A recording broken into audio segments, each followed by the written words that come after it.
የእስራኤል ቻናል 14 በኢራን መሪዎች መካከል የተደረገ ንግግር ማግኘቱን ገልጿል። ይህ ንግግር ምንን ይዟል? ፕሬዝዳንት ሜሱድ ፔዜሽኪያን ከአሜሪካ ጋር በሚደረገው ድርድር ውስጥ መሳተፍ እፈልጋለሁ ማለታቸው በዚሁ ንግግር ላይ የተሰማው ጭምጭምታ ነው። በዝርዝር የምንመለከተው ይሆናል።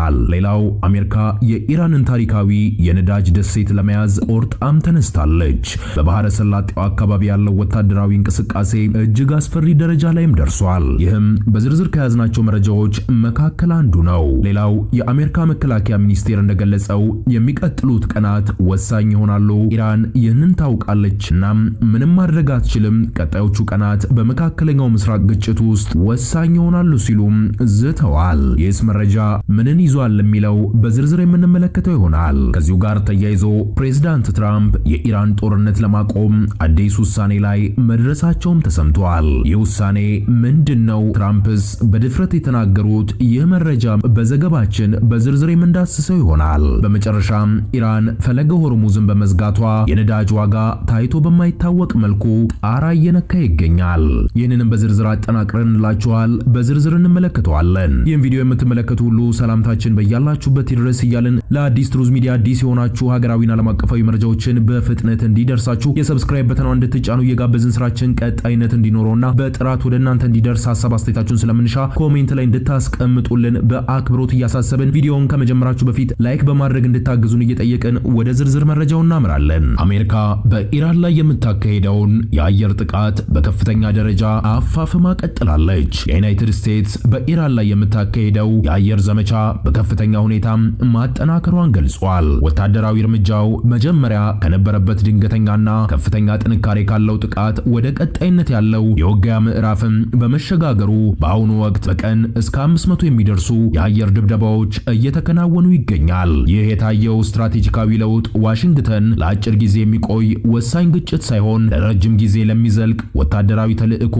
እየተዘጋጀ መሆኑን ያመለክታል። ከወታደራዊ ምንጮች እየወጡ ያሉ መረጃዎች እንደሚያመለክቱት ከሆነ የአሜሪካ የክዋኔ ስፋትና ፍጥነት የኢራንን ወታደራዊ መሰረተ ልማቶች በዘዴ ለማዳከም የታለመ ነው። ጥቃቶቹ በተለይ የአየር መከላከያ ስርዓቶች፣ የሚሳኤል ማስወንጨፊያ ጣቢያዎች፣ የእዝ ማዕከላትንና የሎጂስቲክስ አውታሮችን ኢላማ ያደረጉ ናቸው። ይህ ከፍተኛ የጥቃት መጠን አሜሪካ ያላትን ሙሉ የአየር ኃይል አቅም ማለትም ረጅም ርቀት ተወርዋሪ ቦምብ አውሮፕላኖች፣ ረቂቅ የጦር አውሮፕላኖችና ከባህር ላይ ተሸካሚ መርከቦች የሚነሱ ተዋጊ ጄቶችን በስፋት እየተጠቀመች መሆኑን ያሳያል። ወደ ረጅም ጊዜ ወታደራዊ ዘመቻ መሸጋገሩ የአሜሪካ ጦር የኢራን የተቀናጀ የአየር መከላከያ መረብ የመበተንና የአየር የበላይነትን የማረጋገጥ የመጀመሪያ ግቦች በከፊል መሳካታቸውንም የሚጠቁም ነው። ይህም መሰል እጅግ ከፍተኛ የክዋኔ ፍጥነት ጠብቆ መቀጠል ከአሜሪካ ወታደራዊ ስትራቴጂ ጀርባ ያለውን የላቀ ሎጂስቲክስ ዝግጅት፣ የአየር ላይ ነዳጅ የመሙላት አቅምና በቀጣይነት ያለውን የስለላ ድጋፍ ISR የሚያሳይም ነው። ይህ አዲሱ የዘመቻ ምዕራፍ ኢራን በጊዜ ሂደት ወታደራዊ እንቅስቃሴዎችን የመቀጠል አቅሟን ሙሉ በሙሉ ለማዳከም ያለመ እንደሆነም ተነግሯል። ስትራቴጂካዊ ጠቀሜታ ያላቸው ተቋማትና ወታደራዊ ሀብቶችን በተደጋጋሚ በመምታት የዩናይትድ ስቴትስ በቴህራን ላይ ከፍተኛ የረጅም ጊዜ ኪሳራን ለመጫንም አቅዳለች። ይህ በሁለቱ ሀገራት መካከል የታየው ወታደራዊ መፋጠጥ በቀጠናው ያለውን ግጭት ወደ አደገኛ ደረጃ ያሸጋገረ ሲሆን በመካከለኛው ምስራቅ መጠነ ሰፊ ያለ መረጋጋት ሊፈጠርና የአጋር እንዲሁም የወኪል ኃይሎችን ተሳትፎ ሊጨምር ይችላል የሚል ከፍተኛ ስጋትም ደቅኗል። ሌላው የአሜሪካው መከላከያ ሚኒስቴር እንደገለጹት የሚቀጥሉት ቀናት ወሳኝ ይሆናሉ። እንዲሁም ኢራን ይህንን ታውቃለችና ምንም ማድረግም አትችልም። ቀጣዮቹ ቀናት በመካከለኛው ምስራቅ ግጭት ወሳኝ ይሆናሉ ሲሉ ዛሬ በሰጡት ጋዜጣዊ መግለጫ ላይ ተናግረዋል። እሳቸው እንዳሉት በኢራን የጦር ኃይሎች ውስጥ ከፍተኛ ቁጥር ያላቸው ከምድር በታች የሚገኙ የተከማቹ ጦር መሳሪያዎችን በአየር ጥቃት በማውደም ስኬት ተመዝግቧል በማለት የገለጹ ሲሆን አክለውም ሚኒስቴሩ አሁንም ተጨማሪ አቅም አለን፣ በጦርነቱ ለቀጣይ ምዕራፎች በአንድ ወር ጊዜ ውስጥ ሁኔታዎችን አስቀምጠናል። የሚቀጥሉት ቀናት ወሳኝ ይሆናሉ።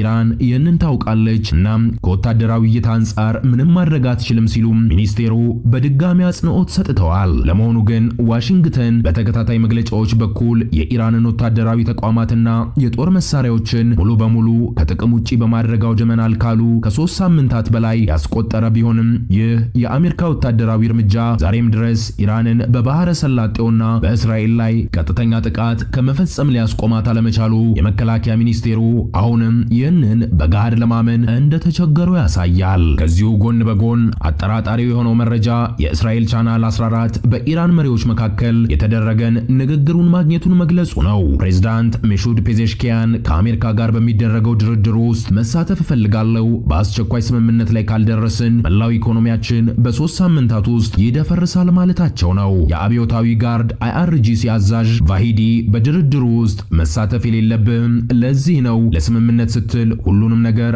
አሳልፈ ትሰጣለህ ሲሉም ድምጻቸውን አሰምተዋል። ዘገባው እንደሚያመለክተው የስልክ ጥሪው ካበቃ በኋላ የኢራኑ ፕሬዝዳንት ለባልደረባቸው እንደታጋች እንደሚሰማቸውም ገልጸዋል። መልቀቅ አልችልም፣ የራሴን ውሳኔ መወሰንም አልችልም፣ እኔ ማድረግ የሚችለው የተሰጠኝን ጽሑፍ ማንበብ ብቻ ነው ሲሉ ሜሱድ ፔዜሽኪያንም ገልጸዋል። ቻናል 14 ዘገባውን ሲያጠቃልል በአሁኑ ወቅት አገሪቱን በትክክል እየመራ ያለው የአብዮታዊ ጋርድ IRGC እንደሆነም አክሎ ገልጸዋል። ከዚሁ ከመካከለኛው ምስራቅ ውጥረት ጋር ተያይዞ አሜሪካ የኢራንን ታሪካዊ የነዳጅ ደሴት ለመያዝ ቆርጣም ተነስታለች። በባህረ ሰላጤው አካባቢ ያለው ወታደራዊ እንቅስቃሴ እጅግ አስፈሪ ደረጃ ላይ እንደደረሰ ያመላክታል። የኢራን የኢኮኖሚ የጀርባ አጥንት ተደርጋ የምትወሰደውን ካርግ ደሴትን የአሜሪካ ጦር በቁጥጥር ስር ለማዋል ማቀዱን የሚጠቁሙ መረጃዎች እየወጡም ይገኛሉ። ፕሬዝዳንት ዶናልድ ትራምፕ በሰጡት መግለጫ ኢራን የሆርሙዝ ስትሬትን ለመክፈትና ለሰላም ድርድር ዝግጁ ካልሆነች ሁሉንም አማራጮች እንደሚጠቀሙ አስታውቀዋል። በተለይም